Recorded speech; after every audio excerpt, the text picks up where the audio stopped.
बढ़ जाएगा। तो अभी आज दुनिया में हम जो इस दुनिया की हालत देख रहे हैं, चारों तरफ कितना अत्याचार पापाचार बढ़ रहा है, तो इससे ज्यादा और अति क्या होगी। आप देख रहे हैं कि चारों तरफ जो निशानियां हम देख रहे हैं, शास्त्रों में भी जो कलयुग अंत की निशानियां सुनाई हैं, घोर कलयुग, वो प्रैक्टिकल में सभी दिखाई दे रही हैं। भाई भाई का खून कर रहा है, अनाज पुड़ियों में रूप है, इसलिए शिव का हम लिंग बना करके पूजते हैं।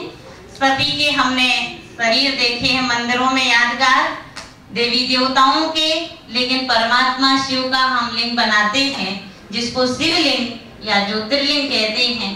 तो हम उस पर जल चढ़ाते, दूध चढ़ाते, बेलपत्र चढ़ाते, अकधतूरा चढ़ाते, बड़े प्यार से आज भक्त लोग मंदिरों में बहुत भीड़ लगी हुई है, उसकी पूजा कर रहे हैं। लेकिन अगर किसी से पूछा जाए कि वास्तव में ये कैसे भगवान हैं कि जिनका हाथ पैर मुख आदि कुछ भी नहीं है, बाकी सभी के तो शरीरों की पूजा हो रही है, लेकिन ये कैसा शिवलिंग है, उसका शिवलिंग का अर्थ क्या है ये, तो वास्तव में एक्यूरेट हम किसी को पता नहीं था। जैसा हूँ मुझे कोटों में कोई में भी कोई, बिरले ही मुझे पहचानते हैं।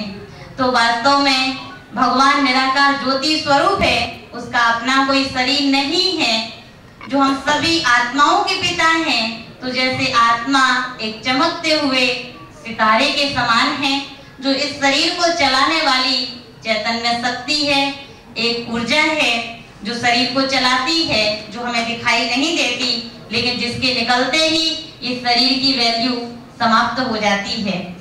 तो हम सभी का पिता कैसा होगा फिर? देखो जैसे किस रूप में भाई भाई बोलते हैं।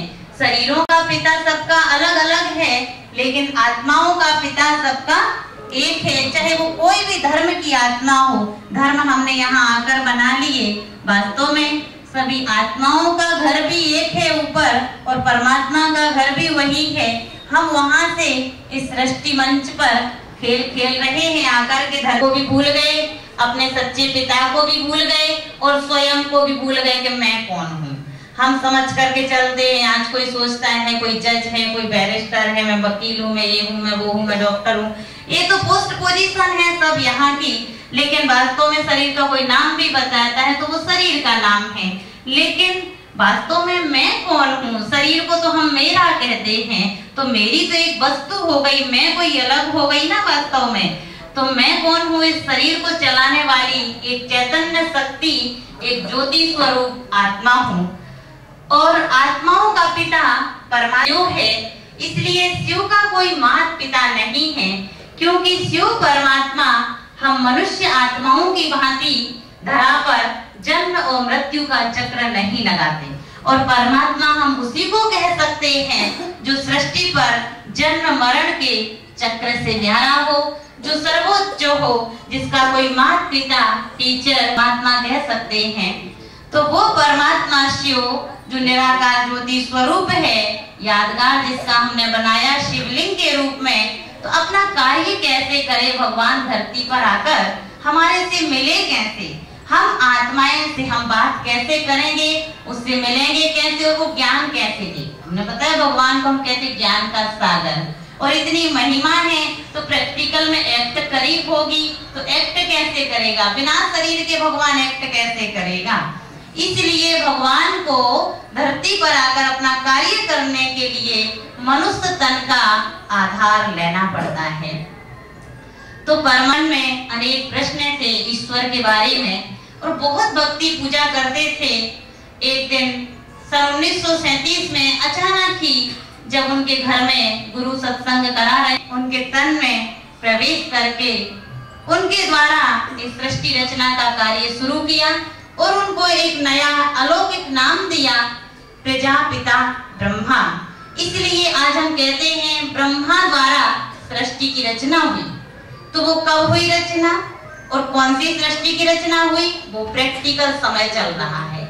हम बाद में तो गायन करते हैं, लेकिन प्रैक्टिकल इतना ऊंचे से ऊंचा कार्य कर रहे हैं। इसलिए जब भगवान ने उनको ये नाम दिया प्रजापिता ब्रह्मा, इनके नाम के आधार पर इस संस्था का नाम पड़ा प्रजापिता ब्रह्मा कुमारी ईश्वरीय विश्वविद्यालय। लगने लगा क्योंकि भगवान ने उनको वो स्वर्णिम दुनिया दिखा दी, उनको दर्शन करा दिया कि ऐसी दुनिया तुम्हें बनानी है। भगवान ने इनको इतना ऊंचा जब कार्य सौंपा तो इन्होंने मातृ शक्ति को आगे बढ़ाया, माताओं को जिम्मेवारी का कलश दिया बहनों को, इसलिए इसका नाम ब्रह्मा कुमारी ईश्वरीय विश्वविद्यालय पड़ा।